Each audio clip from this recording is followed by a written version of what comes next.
नमस्कार दोस्तों, मैं अमोल और मेरे एक और वीडियो में आपका स्वागत है। हाल ही में हमने देखा कि यूएसए में ट्रंप साहब जीत करके आ गए।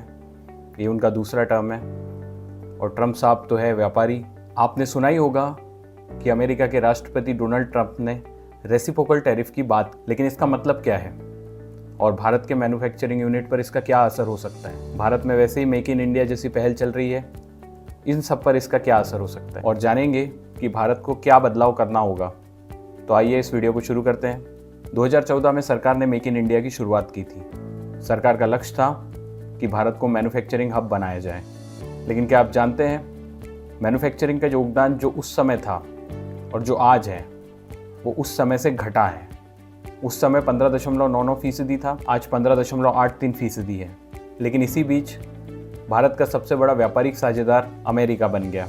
लेकिन अब देखना होगा कि ट्रंप की ये टैरिफ पॉलिसी इस साझेदारी को बनाए रखती है या इसमें कोई नया एक मोड़ आता है। तो सबसे पहले समझते हैं कि ये रेसिप्रोकल टैरिफ होता क्या है।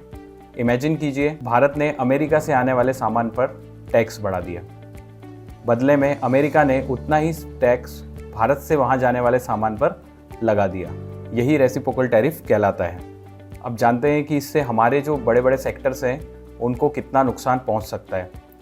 सबसे पहले बात करेंगे एल्यूमिनियम और स्टील सेक्टर की। ये सेक्टर पहले से ही 25% टैक्स झेल रहा है। अगर ये टैरिफ लागू होता है तो ऑर्डर्स कम होंगे तो लेबर्स कम लगेंगे और अधिकतर उड़ीसा और झारखंड में नौकरियों पर प्रश्न चिन्ह लग सकते हैं। कई लोगों की नौकरियां जा सकती है। वहीं अगर इस्पात महंगा होता है तो ऑटोमोबाइल सेक्टर पे भी इसका विपरीत असर हो सकता है। अब यदि फार्मास्यूटिकल सेक्टर की बात करें तो फार्मास्यूटिकल सेक्टर में भारत अमेरिका को सबसे ज्यादा दवाइयां निर्यात करता है, जिसमें जनरली जेनेरिक मेडिसिन होती है। अगर टैरिफ लगा तो अमेरिका के पास तो मैक्सिको और चीन जैसे ऑप्शन होंगे, लेकिन भारत का निर्यात सीधे कम होगा। तो इसका सीधा असर फार्मास्यूटिकल सेक्टर पे आएगा।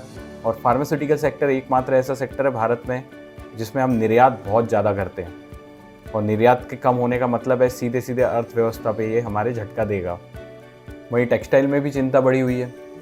देखिए, टेक्सटाइल में क्या है, भारत के साथ जो साउथ ईस्ट एशियन कंट्रीज़ है जैसे बांग्लादेश है और वियतनाम है, ये लोग भारत को एक्सपोर्ट में कड़ी टक्कर दे रहे हैं। बांग्लादेश की बात मैं करूँ तो बांग्लादेश के मैन्युफैक्चरिंग कपड़े भारत से सस्ते होते हैं और वो अच्छा खासा टक्कर दे रहे हैं। अगर आपको इसको जांचना है तो ज़ूडियो जो टाटा का ब्रांड है, आप ज़ूडियो के शोरूम में जाइए और वहाँ चेक करिए कि वहाँ जो लेबल लगा है वो मेड इन बांग्लादेश है कि मेड इन इंडिया है। आपको पता लग जाएगा कि ज़ूडियो जैसे ब्रांड भी बांग्लादेश से कपड़े बुला करके हमारे यहाँ सस्ते कपड़े बेच रहे हैं। तो फिर बाकी विदेशों में बांग्लादेश एक अच्छा ऑप्शन होकर के आएगा जो हमारे कपड़ा मैन्युफैक्चरिंग और टेक्सटाइल यूनिट्स को काफ़ी नुकसान पहुंचा सकता है। अब बात करते हैं इलेक्ट्रॉनिक सेगमेंट की। तो इलेक्ट्रॉनिक में वैसे ही चाइना बहुत ज़्यादा डोमिनेंट है।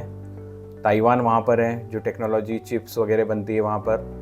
हम लोग जैसे तैसे अपने आप को खड़ा करने की कोशिश कर रहे हैं कि हम इलेक्ट्रॉनिक्स के भी निर्यातक बन जाए।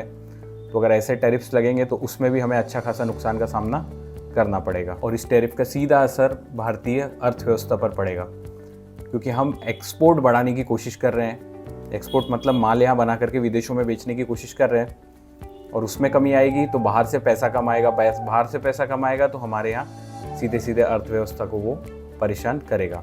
अब यदि अर्थव्यवस्था परेशान होती है तो इसका सीधा असर रोजगार पे पड़ता है। वैसे ही भारत बेरोजगारी में बहुत अव्वल है, हम लोग बहुत बड़ी मात्रा में बेरोजगारी झेल रहे हैं। तो अगर ऐसा हुआ तो बहुत दिक्कत हमारे देश में हो जाएगी। तो अब इसका उपाय क्या है, सरकार को क्या निर्णय लेना चाहिए। देखिए, हम निर्यात कर रहे हैं यूएसए को, वो हमारा सबसे बड़ा देश है जो हमसे आयात करता है। तो हमें बाकी जगहों पे भी निर्यात के मार्ग खोलना होगा, चाहे यूके हो, चाहे ऑस्ट्रेलिया हो, चाहे और बड़ी बड़ी कंट्रीज़ है, वहाँ पर भी अपने सामान को निर्यात करना पड़ेगा और अच्छी खासी मात्रा में करना पड़ेगा।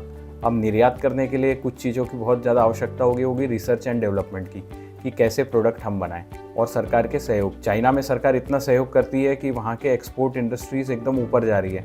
इवन हमारे यहाँ भी कई सारे लोग चाइना से माल ला करके अपने वाइट लेबलिंग करा करके माल यहाँ पर बेचते हैं। अभी वाइट लेबलिंग होती क्या है? वाइट लेबलिंग का मतलब ये होता है कि आपने कोई प्रोडक्ट खरीदा जिस पे किसी ब्रांड का नाम नहीं है और आपने अपने ब्रांड का नाम ला करके यहाँ बेच दिया। आपको क्या लगता है, जो इंडियन ब्रांड बताते हैं, हेडफोन बेचने वाले और इलेक्ट्रॉनिक छोटे छोटे आइटम बेचने वाले जिनके इंडियन ब्रांड होते हैं, क्या वाकई वो इंडियन ब्रांड है? वो वहाँ से इंपोर्ट करा रहे हैं सारी चीज़ें चाइना से, और यहाँ पर आकर के उनके लेबल या तो वहीं से लग करके आते हैं, यहाँ पे लेबल लगते हैं। इसको बोलते हैं वाइट लेबल प्रोडक्ट। जिसमें किसी प्रकार की लेबल मैन्युफैक्चरिंग यूनिट की नहीं होती है। और यदि आपको ऐसा लगता है तो कभी कोई इलेक्ट्रॉनिक सामान आप उठा के देखना जिसमें देशी नाम लिखा हो और आपको लगे कि वो कॉम्प्लिकेटेड है, तो वहाँ देखना कि वहाँ मैन्युफैक्चरिंग में किसका नाम लिखा हुआ है, तो आपको क्लियर हो जाएगा ये सब। आखिरी में इतना ही कहूँगा कि भारत के और अमेरिका के रिश्ते हमेशा से अच्छे रहे हैं, कूटनीतिक रहे हैं, और मोदी साहब के रिश्ते ट्रंप से काफ़ी अच्छे हैं। तो उम्मीद करते हैं कि हम उनसे रिश्ते अच्छे बनाएंगे और हमें टैरिफ में कुछ ना कुछ फ़ायदा मिलेगा।